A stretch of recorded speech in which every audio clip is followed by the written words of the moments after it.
If you only know how to behave, you're just a domesticated house cat or a lap dog. You have to push beyond the persona, and that's what the integration of the shadow does from the Jungian perspective. It's like to pull that monster that's been edited out of you, to pull that back in and to allow that to reveal itself within your increasingly sophisticated way of being. And then you're not just a persona. You can't escape from your persona unless you can say no. Like, here's an example from popular culture. Do you think weak men can be virtuous?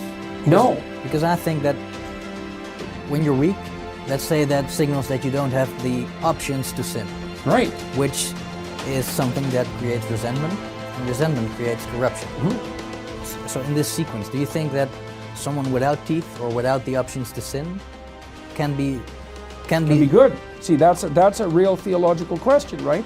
Because the question you're asking is, and this is tied up with the idea of free will and evil.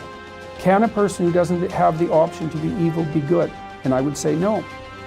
So maybe that's the reason that, metaphysically speaking, you know, and I don't know where you are when you're speaking metaphysically exactly, but the question of why is there evil in the world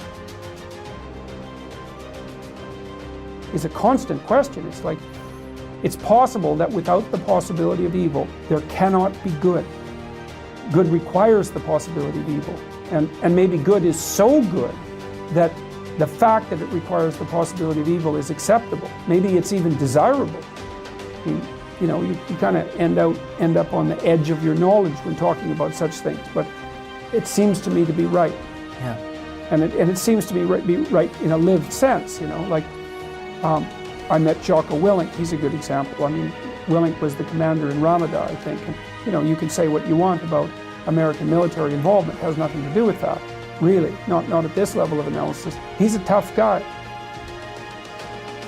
I follow him on Twitter. Yeah, so you know. He gets up every morning at 4:30. He's a tough guy. He told me quite straightforwardly that he was one of those kids that as an adolescent could have gone either way, right? Yeah. He could have been highly successful street criminal. Yeah, probably. Right, but probably. Well, you can see it.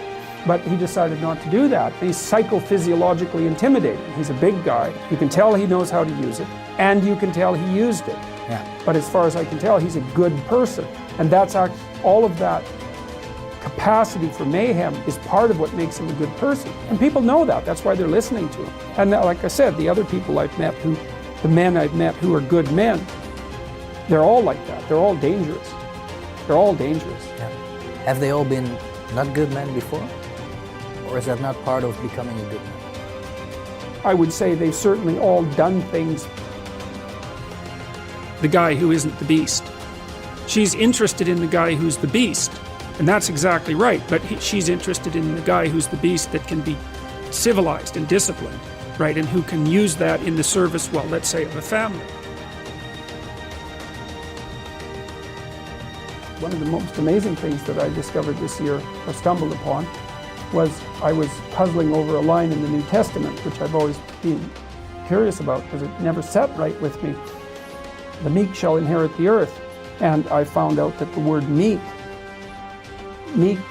either doesn't mean now what it meant when people first translated the text, or it was a mistranslation, either way. But because meek sounds like powerless and harmless or something like that, right? But what meek actually means, it's the derivation of a word. It's the translation of a word that meant something more like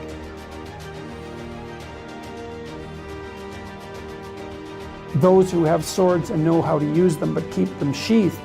I thought, oh yes, that's exactly it. The world, those who have swords and know how to use them but choose to keep them sheathed will inherit the world. It's like, yes, exactly right, exactly right.